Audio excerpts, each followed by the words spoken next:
નમસ્કાર, આપ જોઈ રહ્યા છો નેશન પ્લસ ન્યૂઝ. હું છું આપની સાથે હેતુ વગર.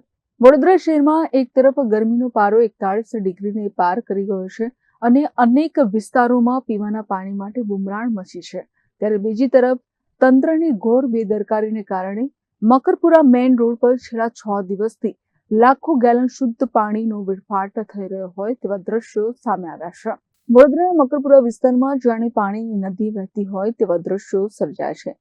મકરપુરા મેઇન રોડ પર પીવાની પાણીની લાઇન લીકેજ હોવાને કારણે છેલ્લા 6 દિવસથી લાખો ગેલન પાણી રસ્તા પર વહીને ગટરમાં જઈ રહ્યું છે. એક તરફ શહેરના અનેક વિસ્તારોમાં પાણીનું પ્રેશર ઓછું હોવાની કે પાણી ન મળવાની ફરિયાદો ઉઠી રહી છે, ત્યારે બીજી તરફ તંત્રની આ પ્રકારની ઉદાસીનતા ગંભીર સવાલો ઊભા કરે છે. સ્થાનિક રહીશોના જણાવ્યા મુજબ ગરમીની સિઝનમાં પાણીનું મૂલ્ય સમજવાને બદલે અધિકારીઓ જાણે આ વેડફાટ જોવા જ માંગતા ન હોય તેમ મૌન સેવીને બેઠા છે. 6 દિવસથી પાણી વહેતું હોવા છતાં હજી સુધી કોઈ પણ એન્જિનિયર કે ટેકનિકલ ટીમ સમારકામ માટે ડોકાઈ નથી. આ બેદરકારીને કારણે માત્ર પાણીનો જ નહીં પરંતુ સરકારી મિલકતનો પણ બગાડ થઈ રહ્યો છે. પાણી પુરવઠા વિભાગના અધિકારીઓની કુંભકર્ણ નિંદ્રા ક્યારે ઉઘડશે અને આ લાઇનનું સમારકામ ક્યારે હાથ ધરાશે એ હવે જોવાનું રહેશે.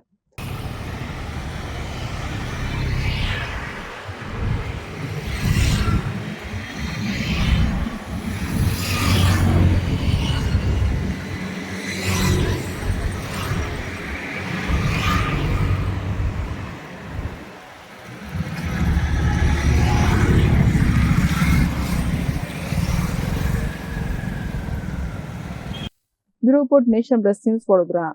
સમાચારોના સતત અપડેટ મેળવવા માટે અમારી નેશન પ્લસ ન્યૂઝની યુટ્યુબ ચેનલને સબસ્ક્રાઇબ કરો, બેલ આઇકન દબાવો અને જોડાયેલા રહો ફેસબુક, ઇન્સ્ટાગ્રામ અને ટ્વિટર પર.